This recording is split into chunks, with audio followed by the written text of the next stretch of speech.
This is the work for our empirical formula problem that we were working on in class, just in case you wanted to see it slower, where you can pause it and actually look at it. So here's the work for letter A, which is just an empirical formula question with the percents. They didn't give you the percent hydrogen, you had to subtract it from 100, and you should end up with a ratio of 1 to 1. So HF is the empirical formula of that gas. Letter B, you had to first find the grams of F that went into the gas by using the percent. Then you could find the percent composition of UF6 to see what percentage of fluorine is always in UF6.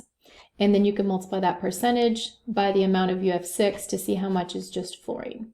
So now we know how much fluorine is in the gas, and we know how much fluorine we started with.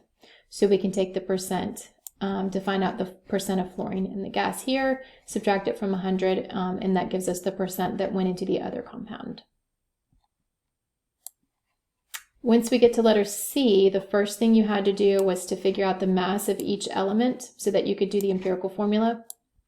The mass of uranium you could get by subtracting out the fluorine from the UF6 total. The mass of fluorine you could get by using this percent, keep moving the wrong thing. By using this percent over here, we got 33% was in the UOF compound, so we could take 33% of the amount of fluorine that we had. And that gives us the grams of fluorine. And then when we add these two together, we can subtract it from the total grams of UOF to get the grams of just oxygen.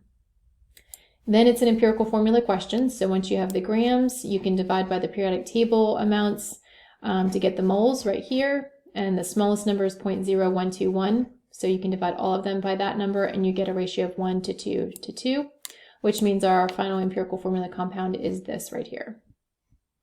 And the very last part of this question, letter D, said to write out the reaction. So we already had the reaction, except we didn't have this compound initially. So once you find the empirical formula, you can plug that in, and that's your final answer.